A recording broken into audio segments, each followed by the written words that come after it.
My name is James Myunyugi, and I am the director of the community program for the Northern Regions Trust.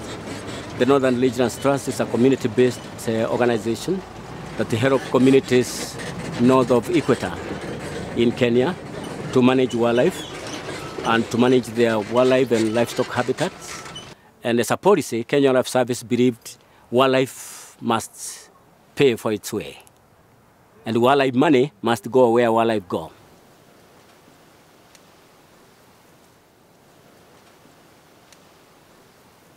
Traditionally in Africa, all the tribes that keep cattle had traditional systems of managing range, where they zone out their grazing pasture and they rotate cattle until they could use their one area for a long time.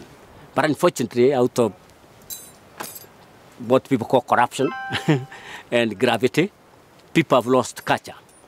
And today people are starting, if you are wealthy, you don't want to obey rules for grazing. You want your cattle to be everywhere.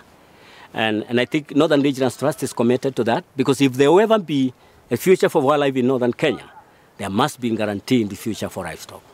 And the only way to do that is to join communities and help them regenerate the range so that it can remain sustainable. You know, women don't own any property in northern Kenya. Men own all the land and all the cattle and all the natural resources. So women barely only own their units, the small houses you saw, because they build them. And our focus for the North, we started looking at what can communities utilize to generate them income.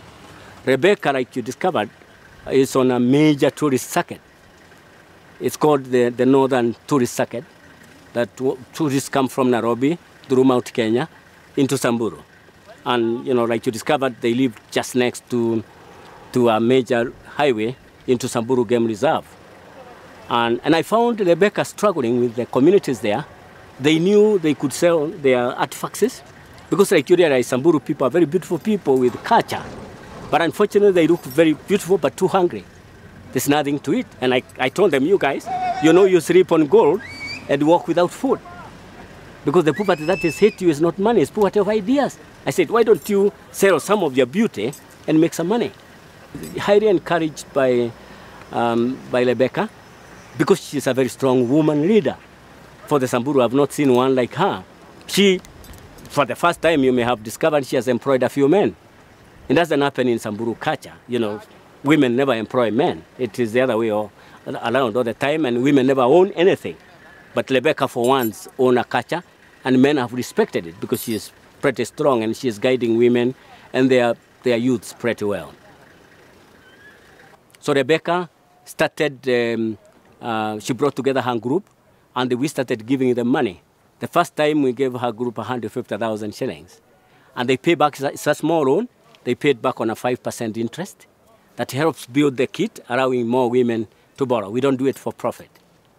And so she went and paid too quickly. And she came back, she said, oh, we finished, we want more money.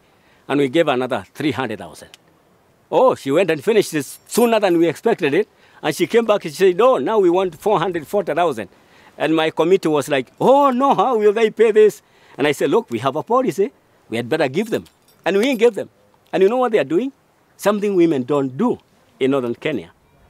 Her group is buying and selling sheep and goats. And you know, there are many open markets. So what they do, the group wake up like 5 a.m. when all the Morans are bringing their cattle and sheep to the market. And they come negotiate and buy a sheep and goat for 1,000 shillings. And then they go hunting it in the wild and bring it back again at 5 in the evening and sell it for 2,500, making a profit of 1,500. Serious business women. I think we respect them for that. And I also like it because you may have discovered they are so keen for development. They have already established their own campsite, which I suspect you might be staying. And they have also started their own school next to the cultural bomber, because women have no time to have their children go very far. They would like their children, they want children educated, but they want them close to where they are so they can keep watch over them. And I realized they also build some lodging houses. Now, Rebecca has, with the time, emerged an opinion leader among women. She has enormous influence right now in the whole region. Like, she is able to mobilize women to come and study what they are doing from the neighborhood.